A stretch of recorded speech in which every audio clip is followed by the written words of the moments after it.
এই দেখো বন্ধুরা, বেগুন গাছে ফুল আসতে শুরু করেছে। বেগুন গাছে ফুল আসতে শুরু করলে এই সময় গাছের গোড়ার মাটিটি খুঁড়ে নিতে হবে ও চা পাতা দিয়ে দিতে হবে। তারপর মাটিটি ভালো করে মিশিয়ে নিতে হবে। এর ফলে গাছের ফুল ঝরা বন্ধ হবে ও ফলও প্রচুর হবে। মাসে অন্তত 2 বার এটি ব্যবহার করতে হবে। চলো, আজকের মতো এতটুকুই।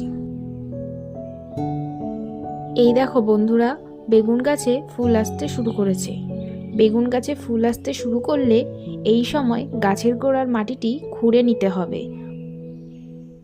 ও চা পাতা দিয়ে দিতে হবে। তারপর মাটিটি ভালো করে মিশিয়ে নিতে হবে।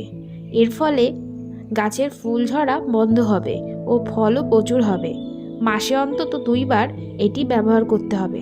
চলো, আজকের মতো এতটুকুই।